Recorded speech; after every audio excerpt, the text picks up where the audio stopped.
ঈদের ছুটির শেষ দিনে রাজধানীতে ফিরছে নগরবাসী। কাল খুলছে অফিস আদালত। চতুর্থ দিনেও ঢাকা ছাড়ছে কিছু মানুষ।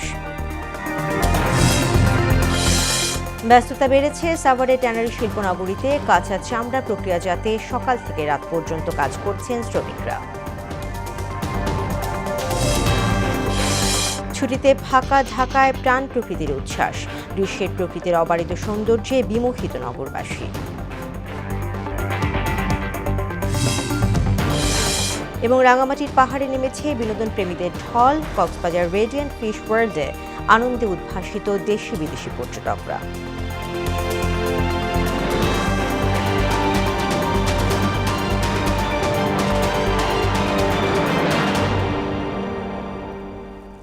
আসসালামু আলাইকুম। এতক্ষণ শুনছিলেন শিরোনাম, পুরো সংবাদে আছি আমি তাসমিয়া জেরিন। এবারে বিস্তারিত। ঈদের ছুটির শেষে রাজধানীতে ফিরতে শুরু করেছেন ঢাকাবাসী। স্বজনদের সঙ্গে ঈদের আনন্দ ভাগাভাগি করে নিতে পেরে সন্তুষ্ট তারা। আবার রাজধানীতে ঈদ করে বাড়িতে ফিরতেও কমলাপুর রেল স্টেশনে ভিড় করছেন অনেকে। ঈদের মূল ছুটিতে যাত্রী চাপ বিবেচনা করে দ্বিতীয় পর্যায়ে বাড়ি ফিরছেন তারা। এমআরএসআদের রিপোর্ট। ঈদের ছুটি শেষ হলেও শেষ হয়নি ঈদের আমেজ। রাজধানীর কমলাপুর রেল স্টেশনে রোববারও ঢাকা ছেড়েছেন অনেকে। টিকিট সংকট আর কাজের চাপে যারা যেতে পারেননি তারাই মূলত ছুটির শেষ দিনে এসে রাজধানী ছাড়ছেন। আলহামদুলিল্লাহ ভালো, সবার সাথে দেখা হয়েছে।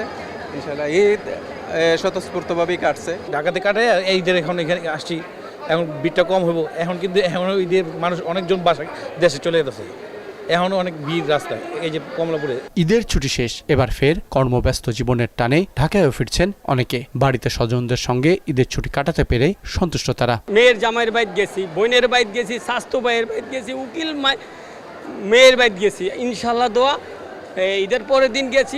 আজকে রোয়ানাদা অনেক ভোগান্তি আমি পাই নাই। বেড়াইছি, ঘুরছি ফিরছি, ঈদ করছি, ঈদুল আজহার ঈদের দিন তো কুরবানি দিছি, ইনশাল্লাহ ভালো করছি। তবে ঈদযাত্রায় শিডিউল বিপর্যয় নিয়ে অভিযোগ তোলেন কেউ কেউ, প্রশ্ন তোলেন ব্যবস্থাপনা নিয়েও। টাইমলি গাড়িগুলি ছাড়ার ব্যবস্থা করার জন্য, কারণ সময়ের অনেক অপচয় হচ্ছে। এই জন্য আমাদের দেশ উপরে যাইতে, উন্নত হইতে অনেক বাধাগ্রস্ত হচ্ছে। দেখা গেছে দীর্ঘদিন ধরে তো এরকম ভাবেই চলছে। এই অনিয়ম কেটা দূর করবে? শেষ হচ্ছে ঈদের ছুটি, পরিবারের সঙ্গে কাটানো মধুস্মৃতি পুঁজি করে আবার যার যার কাজে ফিরবেন নগরবাসী। এমআর আসাদ, মোহনা সংবাদ, ঢাকা। পবিত্র ঈদুল আজহা উপলক্ষে টানা 7 দিনের সরকারি ছুটি শেষ হচ্ছে আজ রোববার। দীর্ঘ এই ছুটির পর আগামীকাল সোমবার থেকে পুনরায় খুলছে সরকারি বেসরকারি সব অফিস আদালত, ব্যাংক, বিমা ও পুঁজিবাজার। ঈদুল আজহা উপলক্ষে এবছর 25 মে থেকে 31 মে পর্যন্ত সরকারি ছুটি ঘোষণা করা হয়েছিল। এর সঙ্গে সাপ্তাহিক বন্ধ মিলিয়ে সরকারি কর্মকর্তা কর্মচারীরা একটানা 7 দিনের ছুটি উপভোগ করেন। ছুটি শেষে সোমবার থেকে লাখো কর্মজীবী মানুষ নিজ নিজ কর্মস্থলে ফিরবেন। বিএনপির প্রতিষ্ঠাতা শহীদ প্রেসিডেন্ট জিয়াউর রহমানের পদাঙ্ক অনুসরণ করে প্রধানমন্ত্রী তারেক রহমান দেশকে এগিয়ে নিয়ে যাচ্ছেন বলে জানিয়েছেন প্রধানমন্ত্রীর রাজনৈতিক উপদেষ্টা এবং বিএনপির সিনিয়র যুগ্ম মহাসচিব রুহুল কবির রিজভী। দুপুরে প্রেস ক্লাবে বাংলাদেশ জাতীয়তাবাদী সামাজিক সাংস্কৃতিক সংগঠনের আয়োজনে শহীদ জিয়াউর রহমানের ৪৫তম শাহাদাত বার্ষিকীর আলোচনায় এসব কথা বলেন তিনি। একটি মহল দেশকে নানাভাবে পিছিয়ে দেওয়ার নীলনকশা করছে বলেও অভিযোগ করেছেন রিজভী। জামায়াতের জুলাই সনদ নিয়ে মন্তব্যের কড়া সমালোচনা করে তিনি বলেন, দেশের প্রধানমন্ত্রী জুলাই সনদ বাস্তবায়নের কথা বলেছেন। দেশকে দুর্ভিক্ষের করাল গ্রাস থেকে মুক্ত করে বরং যে উৎপাদিত খাদ্যের যে বাড়তি অংশ তিনি বিদেশে রপ্তানি করেছিলেন, এই গৌরব তো জিয়াউর রহমানের। তার জ্যেষ্ঠ পুত্র এখন সেই দায়িত্ব পালন করছেন। আবারও নতুন করে খাল কাটা শুরু করেছেন। যে নদী, যে খাল, যে বিল মজে গিয়েছিল সেগুলোকে নতুন করে খননের তিনি উদ্যোগ নিয়েছেন এবং এটা ক্ষমতায় এসে শুরু থেকেই এই বিষয়গুলো নিয়ে তিনি আগেই কথা বলেছেন। পবিত্র হজ পালন শেষে সৌদি আরব থেকে ফিরতি ফ্লাইটে দেশে ফিরতে শুরু করেছেন বাংলাদেশি হাজিরা। রোববার রাজধানী হজরত শাহজালাল আন্তর্জাতিক বিমানবন্দরে সৌদি এয়ারলাইন্সের ফ্লাইটটি অবতরণ করে 9:50 ধর্ম মন্ত্রণালয়ের হজ বুলেটিন এসব তথ্য নিশ্চিত করেছে। আজ 6,175 জন হাজি দেশে ফিরেছেন। তাদের মধ্যে সরকারি ব্যবস্থাপনায় 416 জন এবং বেসরকারি ব্যবস্থাপনায় 5,759 জন দেশে ফেরেন। বিমান বাংলাদেশ এয়ারলাইন্সের 3টি ফ্লাইটে 1,184 জন, সৌদি এয়ারলাইন্সের 4টি ফ্লাইটে 1,691 জন এবং ফ্লাইনাস এয়ারলাইন্সের 8টি ফ্লাইটে 3,300 জন দেশে ফেরেন। চট্টগ্রামের সীতাকুণ্ডের জঙ্গল সলিমপুরকে আর কোনোভাবেই অপরাধীদের আস্তানা হতে দেয়া হবে না বলে হুঁশিয়ারি দিয়েছেন স্বরাষ্ট্রমন্ত্রী সালাউদ্দিন আহমেদ। সকালে জঙ্গল সলিমপুর পরিদর্শনে গিয়ে একথা জানান স্বরাষ্ট্রমন্ত্রী। বলেন, এখনকার অবৈধ দখলদারদের তালিকা তৈরি করা হয়েছে। স্থানীয় প্রকৃতি অধিবাসীদের কাউকে উচ্ছেদ করা হবে না, তবে অবৈধ বাসিন্দা ও সন্ত্রাসীরা এখানে বসবাস করতে পারবে না।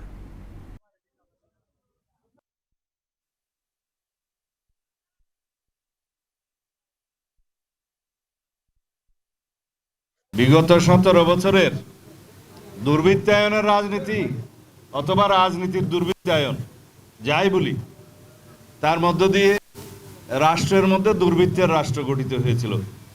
সেটার একটা নমুনা হচ্ছে এই জঙ্গল সলিমপুর।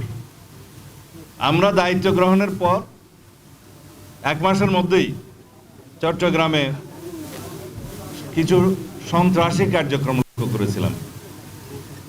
কিছু ব্যবসায়ীর বাসভবনে গিয়ে অত্যাধুনিক অস্ত্রসজ্জিত হয়ে গুলিগালাজ করার পরে তাদেরকে হুমকি ধমকি দেওয়ার পরে চাঁদা আদায়ের জন্য আমরা বিষয়টা খুব গুরুত্ব সহকারে নেই।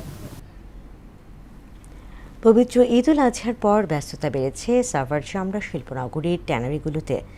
রাজধানী সহ দেশের বিভিন্ন এলাকা থেকে আসা কাঁচা চামড়া প্রক্রিয়াজাতে সকাল থেকে রাত পর্যন্ত কাজ করছেন শ্রমিকরা। ঈদকে কেন্দ্র করে গেল 3 দিনে শিল্পনগরীতে কয়েক লাখ চামড়া এসেছে বলে জানিয়েছে সংশ্লিষ্টরা।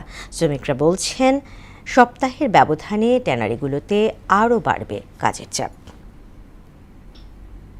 শুরু হয় নাই, বন্ধর টাইম 3 দিন পরে ট্রেনারি খুললে এরপর কাম কাজ শুরু হবে। এখনো শুরু হয় নাই, আপাতত বন্ধ আছে। আশা করি 2-3 দিনের ভিতরে কাম পুরোপুরি বেড়ে যাবে। চারিদিকে কাজের প্রচুর চাপ বা ব্যস্ত হয়ে যাবে চারিদিকে। দর্শক, এ বিষয়ে কোরবানির পশুর চামড়া নিয়ে জানাতে সাভার থেকে যুক্ত হচ্ছেন সহকর্মী বিজন কুমার। বিজন, ট্যানারি শিল্প এলাকার সার্বিক পরিস্থিতি সম্পর্কে আমাদেরকে জানাবেন।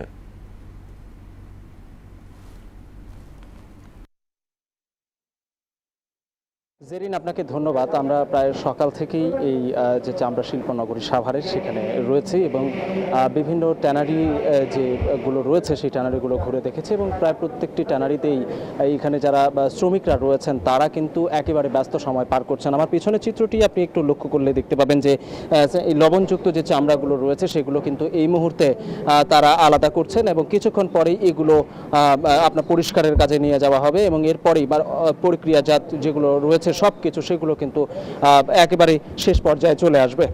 জেরিন, একটি বিষয় বলি, এবারের যে চামড়ার যে বাণিজ্যটি রয়েছে, এইবারের চামড়ার বাণিজ্য কিংবা গতবারের যে চামড়ার বাণিজ্য সেটা নিয়ে একটি বৃহৎ অভিযোগ রয়েছে যে চামড়ার নির্ধারিত যে দাম সেটি কিন্তু পান না। আমি এই বিষয়টি নিয়ে ট্যানারি মালিক যারা রয়েছে তাদের সাথে কথা বলেছি। তারা বেশ কয়েকটি কারণ আমাকে জানিয়েছেন এবং তারা একটি বিষয় বলেছেন। প্রথমত হচ্ছে যে LWG সার্টিফিকেটই নেই, যার কারণে বহির্বিশ্বের যে আপনার হলো যে বাণিজ্যটি রয়েছে, যে বাজারটি রয়েছে সেটি তারা ধরতে পারছে না। এখন শুধুমাত্র চায়না এবং জাপানের স্বল্প পরিমাণে চামড়া তারা রপ্তানি করতে পারছেন এবং অন্যান্য যে ইউরোপের দেশগুলো রয়েছে, ভিয়েতনাম, কম্বোডিয়া কিংবা দক্ষিণ কোরিয়া, সেগুলোতে কিন্তু তারা পারছেন না। এইটা যদি তারা পারেন তাহলে কিন্তু চামড়ার দামটা সঠিকভাবে দিতে পারবেন এবং একই সঙ্গে কেমিক্যাল খরচ এবং আরেকটি বড় বিষয় তারা জানিয়েছেন যে এইখানে আপনার হাজারীবাগ থেকে যখন ট্যানারিগুলো এখানে স্থানান্তর করা হয় তখন কিন্তু একটি যারা মূল ক্রেতাগুলো ছিল সেই ক্রেতাগুলো কিন্তু তারা হারিয়েছেন এবং তার পরবর্তী কিন্তু LWG সার্টিফিকেটের বিষয়টি একেবারে সামনে আসে এবং তারা একটি দাবি জানিয়েছেন যে এখানকার যে পরিশোধনাগারটি রয়েছে চামড়া পরিশোধনাগার, সেখানে সেটির আপনার ধারণ ক্ষমতা বাড়াতে হবে এবং যদি ধারণ ক্ষমতা বাড়ানো হয় তবে তারা LWG সার্টিফিকেট সেগুলো কিন্তু সবগুলোই পাবে, সব ট্যানারি মালিকরাই পাবে এবং সেটা যদি হয় তবে কিন্তু যে প্রাপ্ত যে অর্থটি সেটি কিন্তু আগের যে বাজারটি ছিল অর্থাৎ 2010-11 দিকে বা 12 দিকে যে বাজারটি ছিল সেটি কিন্তু তারা ধরতে পারবে। জেরিন, আমি প্রায় সকাল থেকেই এই ট্যানারি শিল্পগুলোতে ঘুরে দেখেছি আমি শুরুর দিকেই আপনাকে কিন্তু বলেছিলাম, এবং তারা ব্যস্ত সময় পার করছেন। এবং শ্রমিকরা একটি বিষয় জানিয়েছেন যে আগামী এক সপ্তাহের মধ্যে এই ব্যস্ততাটি আরও বেড়ে যাবে। এবং আমি বিসিকে চেয়ারম্যানের সাথে কথা বলেছি, তিনি একটি বিষয় জানিয়েছেন যে 5,56,000-এর মতো চামড়া ঈদের 3 দিনে এই ট্যানারি এই আপনার চামড়া শিল্প নগরীতে এসেছে। জেরিন, এই ছিল ট্যানারি থেকে সর্বশেষ খবর। বিজন, আপনাকে ধন্যবাদ।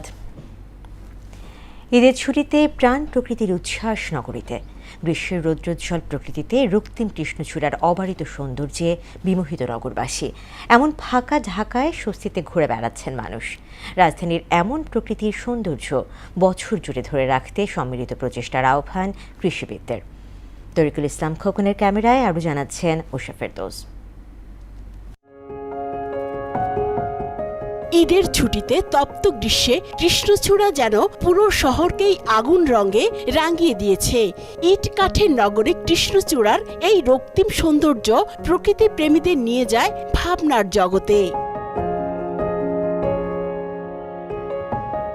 রাজধানীর আকাশ এখন নীল, সবুজ পাতারা বাতাসে আন্দোলিত, নেই শব্দ কিংবা বায়ু দূষণ। পুরো রাজধানী যেন জীবন্ত ক্যানভাসে পরিণত হয়েছে। সবুজ ঘাসেরা তাদের অস্তিত্ব জানান দিচ্ছে। কর্মব্যস্ত জীবনের সব ক্লান্তি যেন এই কয়েক দিনেই দূর হয়ে যায়। বুক ভরে নিঃশ্বাস নিতে পারছেন নগরবাসী। আমাদের ঢাকা সবসময় অনেক একটা বদ্ধ পরিবেশের মতো করে থাকে, অনেক মানুষের কোলাহলপূর্ণ। বাট এই সময় আসলে খুবই হালকা, একটা মানুষজন যেহেতু কম, তো সেই জায়গা থেকে আসলেই একটা মনোরম পরিবেশ সৃষ্টি হয়েছে, যেটা আসলে খুবই ভালো। গ্রীষ্মকালে হচ্ছে কৃষ্ণচূড়ার ফুলটা ফোটে, তখন আমাদের দেখতে অনেক ভালো লাগে। চারদিকে অনেক নিস্তব্ধতা, সুন্দর। কৃষ্ণচূড়া, আধার চূড়া, যে ফুলগুলো ফুটেছে এখন অনেক সুন্দর লাগছে। গ্রিন, ক্লিন, খুব ভালো লাগছে এই যে ঘুরে বেড়াচ্ছি।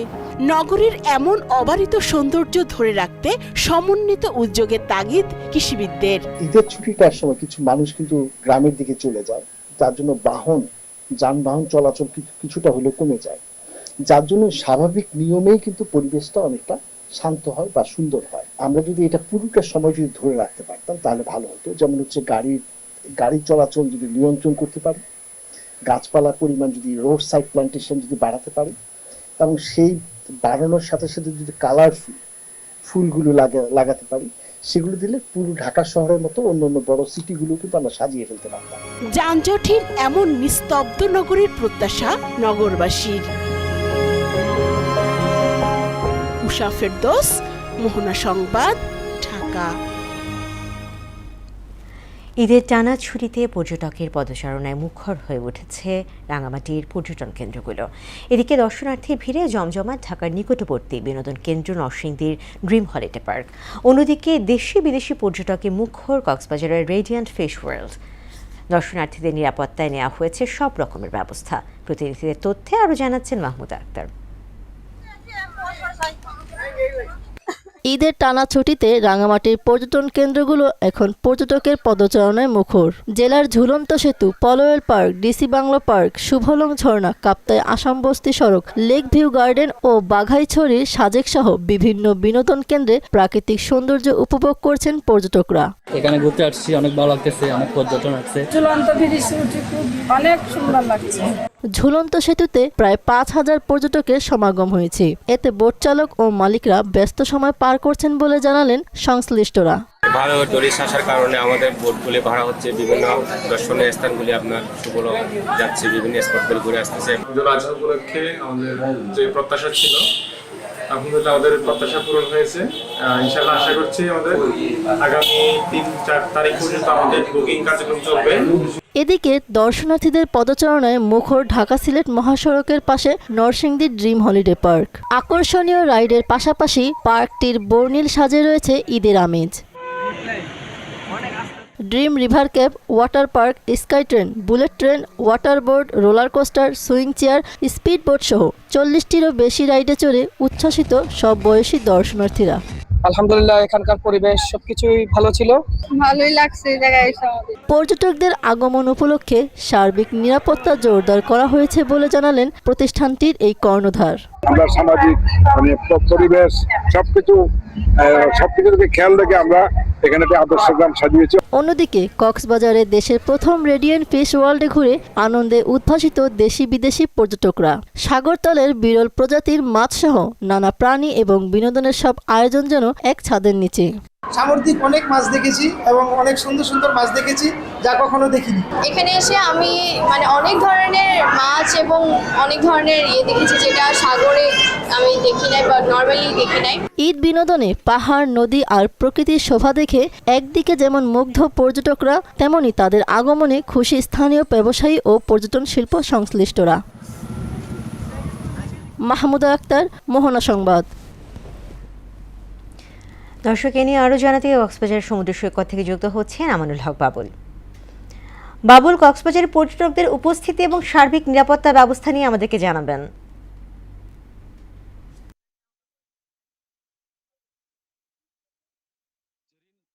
ধন্যবাদ। প্রচন্ড রোদ কিন্তু পর্যটকদেরকে থামাতে পারছে না। বিশ্বের দীর্ঘতম সমুদ্র সৈকত কক্সবাজারের এই বালিয়াড়ি যেন লাখো পর্যটকের মিলন মেলা পরিণত হয়েছে। আমি দেখাতে চাই সমুদ্র সৈকতের এই নীল জলরাশির ঢেউতে লাখো পর্যটকের জন্য মিলন মেলা। এখানে বিভিন্ন বয়সের পর্যটকেরা তারা মনের আনন্দের সাগরে গোসল করছে, আবার এই শিশুরাও তারা মনের আনন্দে উৎসবে মেতে উঠেছে।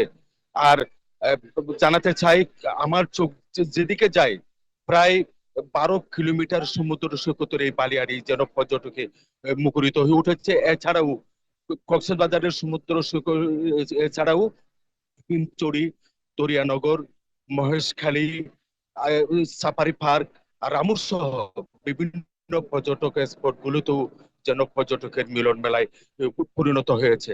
আমি যদি একটু বলতে চাই, ঈদের ৪র্থ দিন হলেও এখনো পর্যন্ত সমুদ্র সৈকতে কোনো প্রাণহানির ঘটনা ঘটেনি। তার কারণ হচ্ছে এখানে লাইফ গার্ড সহ প্রশাসনের লোকজন পর্যটকদেরকে দিক নির্দেশনা দিয়ে আসছে, যার কারণে এখনো পর্যন্ত প্রাণহানির মতো কোনো ঘটনা ঘটেনি। আমি যদি হোটেল মোটেল সম্পর্কে একটু জানাতে চাই, আমাকে হোটেল মোটেল গেস্ট হাউস সমিতির যিনি সাধারণ সম্পাদক রয়েছে মুকিম খান, তিনি আমাকে জানিয়েছেন ঈদের ৭র্থ দিনেও এখনো পর্যন্ত মাত্র ৭০ রুম বুকিং হয়েছে। তারা যতটুকু ব্যবসা সফলের আশা করছিল কিন্তু ততটুকু ব্যবসা সফল হচ্ছে না, যেহেতু আজকে ঈদের ৪র্থ দিন হলেও কিন্তু সরকারি ছুটির শেষ দিনে কিছু পর্যটক হলেও কিন্তু আগামীকাল থেকে কক্সবাজার সমুদ্র সৈকতে তেমন পর্যটক হবে না। আর এই পরিস্থিতি, আইন শৃঙ্খলা পরিস্থিতি সম্পর্কে যদি আমি একটু বলতে চাই, এখানে জেলা পুলিশের অতিরিক্ত পুলিশ সুপার ওয়াহিদুর রহমান আমাকে জানিয়েছেন এখানে পর্যটকদের সার্বিক নিরাপত্তার জন্য তারা ৩ স্তরের। বাবুল, আপনাকে ধন্যবাদ।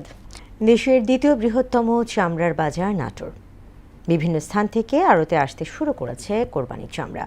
কেনাবেচায় বেড়েছে আড়ত মালিক এবং শ্রমিকদের ব্যস্ততা, তবে দাম নিয়ে রয়েছে ব্যবসায়ী ও ফরিয়াদের অভিযোগ।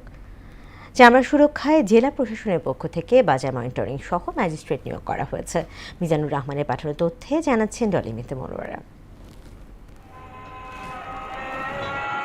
নাটোর রাজশাহী মহাসড়কের চকবৈদ্যনাথ এলাকা দেশের দ্বিতীয় বৃহত্তম কাঁচা চামড়ার বাজার। চাহিদার প্রায় ৩০ থেকে ৩৫% কাঁচা চামড়া নাটোরের এই আড়ত থেকে ট্যানারিতে সরবরাহ করা হয়।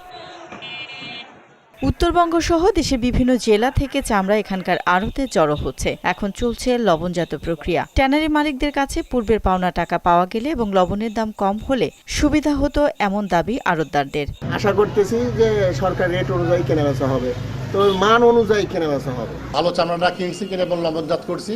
এই চামড়াটা 2 থেকে 4 দিনের মধ্যে আমরা চামড়া তুলে দেবো। তুলে দিয়ে যারা ট্যানারি মালিকরা আসবে ওনাদের কাছে আমরা চামড়াটা বিক্রি করব। ছাগলের চামড়া 15 থেকে 30 টাকা পিস আর খাসি 70 টাকা। গরুর চামড়া 6 থেকে 800 টাকা দরে বিক্রি হচ্ছে। তবে সরকার নির্ধারিত দাম না পাওয়ার অভিযোগ করেছেন অনেকেই। 300 টাকা দিয়ে আসছে সিএনজি ভাড়া করে, এখন বলে 45 টাকা। তাহলে তো আমার ক্লিয়ারিং খরচ হিসাব টিসাব করলে তো আমার লস। মাল চিনেন না, একজন মৌসুমী ব্যবসায়ী 12টা মাল নিয়ে আসছে, 12টা মালের মধ্যে 6টা মালই করোনা ল্যাম্পিং। এই ল্যাম্পিং মাল 100 টাকাও বিক্রি হবে না, ওয়ারাস ওই লোক মাল কিনছে 1000 টাকা, 1100 টাকা, 1200 টাকা। ট্যানারি মালিকদের কাছে বড় অঙ্কের টাকা বকেয়া আছে, তাই চামড়া ক্রয়ে আর্থিক সংকট দেখা দিতে পারে এমন আশঙ্কা জানিয়েছেন চামড়া ব্যবসায়ী সংগঠনের এই নেতা। মার্কেটে কিছু আর্থিক সংকট হয়তো দেখা দিতে পারে, কারণ আমরা বিগত সময়ে যে চামড়াগুলি বিক্রয় করেছিলাম ট্যানারি মালিকদের কাছে, তারা আমাদের পূর্বের পাওনা টাকাগুলো পরিশোধ করে নেই। চামড়ার সুরক্ষায় জেলা প্রশাসনের পক্ষ থেকে আড়তে তদারকি জোরদারে ম্যাজিস্ট্রেট নিয়োগ করা হয়েছে বলে জানান নাটোর জেলা প্রশাসক। সুষ্ঠু ব্যবস্থাপনার জন্য ইতিমধ্যেই আমাদের ম্যাজিস্ট্রেট নিয়োগ করা হয়েছে, তারা স্পটে আছে, আমাদের একটি মনিটরিং টিম আছে, সেখানে প্রাণী সম্পদ কর্মকর্তা সহ বিসিকের প্রতিনিধি সহ আইনশৃঙ্খলা বাহিনীর সদস্য সহ এই টিমটি কাজ করছে। সকল সংখ্যা কাটিয়ে লাভের মুখ দেখবেন এমন আশা সংশ্লিষ্টদের। ডলি বিনতি মনোয়ারা, মোহনা সংবাদ। এবার আন্তর্জাতিক। বিশ্বের অন্যতম গুরুত্বপূর্ণ জ্বালানি রুট হরমুজ প্রণালীতে কঠোর অবস্থান নিয়েছে ইরান। বাণিজ্য সামরিক জাহাজের ওপর কঠোর সতর্কবার্তার পাশাপাশি সমুদ্রের তলদেশে পাতা ইরানি মাইনের শক্তিশালী জাল এখন মার্কিন সামরিক বাহিনীর জন্য বড় মাথা ব্যথার কারণ হয়ে দাঁড়িয়েছে। আর এই ভূ রাজনৈতিক উত্তেজনায় চরম মূল্য দিতে হচ্ছে সাধারণ মার্কিন ভোক্তাদের। খরচ বেড়েছে কয়েকশো ডলার। বিস্তারিত Priyanka Nitu desk report. Hormuz প্রণালীর ওপর নিজেদের পূর্ণ নিয়ন্ত্রণ পুনর্ব্যক্ত করে ওই অঞ্চল দিয়ে চলাচলকারী বাণিজ্যিক ও সামরিক জাহাজগুলোর প্রতি কঠোর সতর্কবার্তা জারি করেছে ইরান। দেশটির সামরিক বাহিনীর কেন্দ্রীয় সদর দপ্তর জানান, এই প্রণালী দিয়ে চলাচলের ক্ষেত্রে নির্ধারিত নিয়মকানুন কঠোরভাবে মেনে চলতে হবে, অন্যথায় যে কোনো অনাকাঙ্ক্ষিত পরিণতির মুখোমুখি হতে হবে। এদিকে হরমুজ প্রণালী দখলে রাখতে দুর্দান্ত ভূমিকা রেখেছে সামুদ্রিক মাইন। এই মাইন যে পুরোপুরি ইরান যুদ্ধের গেম চেঞ্জার হতে পারে তা অনেকে আগে ভাবতেও পারেনি। সমুদ্রের তলদেশে থাকা এসব মাইন খুঁজে বের করে ধ্বংস করতেই ঘাম ঝরেছে বিশ্বের মহাপরাক্রমশালী দেশ যুক্তরাষ্ট্রের। ইরানের ওপর যুক্তরাষ্ট্র ও ইসরায়েলের সামরিক অভিযান ঘিরে সৃষ্ট সংঘাতের অর্থনৈতিক প্রভাব এবার পড়েছে মার্কিন ভোক্তাদের দৈনন্দিন ব্যয়। নতুন এক বিশ্লেষণে দেখা গেছে, যুদ্ধ শুরুর পর জ্বালানি ও ভ্রমণ ব্যয় বেড়ে যাওয়ার ফলে গেল 3 মাসে মার্কিন ভোক্তাদের সম্মিলিত অতিরিক্ত ব্যয় দাঁড়িয়েছে প্রায় $60 বিলিয়ন। প্রিয়াঙ্কা নিতু, মোহনা সংবাদ। শেষ করব মোহনা সংবাদ, যাবার আগে শিরোনামগুলো আরও একবার।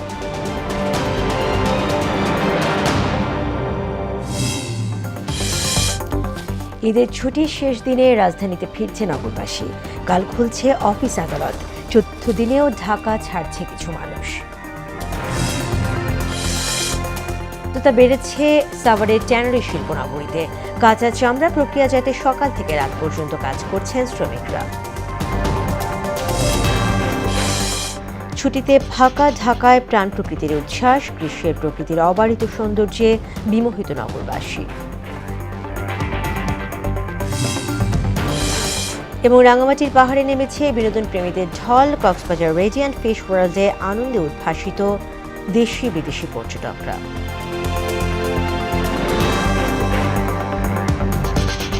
দর্শক, এই ছিল মোহনা সংবাদে। পরবর্তী সংবাদ বিকেল 5:30টায়। এছাড়া মোহনার সবশেষ খবর জানতে ভিজিট করুন www.mohana.tv। সংবাদ দেখতে পারেন আমাদের ফেসবুক পেজ ও ইউটিউবেও। এতক্ষণ সঙ্গে থাকার জন্য ধন্যবাদ।